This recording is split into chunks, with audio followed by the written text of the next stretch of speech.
a great classic, written by God. Heavenletter number 5646. May 10, 2016. Beloveds, you are detaching from your attachment to yourself in the way the world may have prophesied you. You are letting go. You have climbed a high mountain. Now you will slide down on the other side, which is another way to say you are rising higher. Yes, you can leave a sketch of yourself behind. Your soul is rising. There was a portrait of yourself once painted, and now your true soul is rising up out of the portrait like mist. Your soul and the self-portrait you made of yourself were never identical.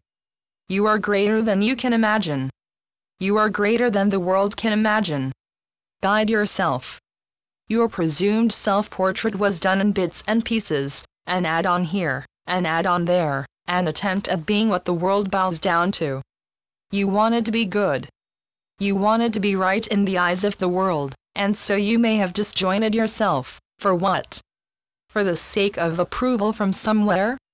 For an attempt at being a touched-up photo of yourself, airbrushed, put up on a wall and left hanging there, a false ancestral portrait of you that you hoped revealed you in the best light.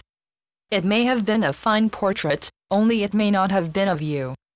The way you truly are is the best snapshot of you. You may have forsaken yourself. You may have belied yourself. Who needs an artificial self? Where did this idea come from that a semblance of you outdoes the honest-to-goodness you? Go forward, yes. Grow, yes. It is natural to grow. You will naturally grow. You don't have to puff up your growing. No one said that you have to be a model world picture. You as yourself are wonderful to behold. Consider that, as you live in the world, you are taking a sea voyage. You are on a voyage of discovery of yourself and not on a voyage to create a mock-up.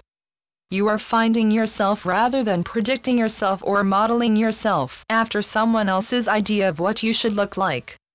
I didn't tell you to predict yourself according to others' eyes, and to keep changing your outer direction accordingly, in order to please world opinion. It is not for you to follow random directions from a book or a lecture. You have your soul to follow. Here's the story. You are to be who you are. You are to be. Seek what is within you to discover. Certainly, the world spread breadcrumbs for you to follow along your way. I tell you to follow your own true heart instead. You have your own sea legs to discover. You and I are the masters of the ship you sail. You are your own self-determiner. Have trust in yourself. Find me within you. This is your assignment, to find the divine within you. Here you are. This is you. There is much outside you. Your true treasure is within. Are you not seeking the heavens? Imitations are imitations. You are the real thing. Discover for yourself the truth of who you are. Self-help is self-help. There is no authorized representation for rising in the world. Venture forth on the high seas, and you will appear. You will rise up out of the sea as you are. As you are, you rise. You rise in your essence and not in an imitation you copy from the world. Believe in the true gold that you are, for you I spun you on my spinning wheel. Look, you are not to be laissez-faire and to wait for yourself to be discovered by a movie agent. You are not to sit on the couch and wait for a great moment to arise. The great moment is within you. Inspire yourself. Acknowledge yourself. Rise to your true nature. You are not a dime novel. You are a great classic written by God. Read yourself. Follow your own insights. You are a great soul. Know who you are. Channeled by Gloria Wendroff. Heavenletters.org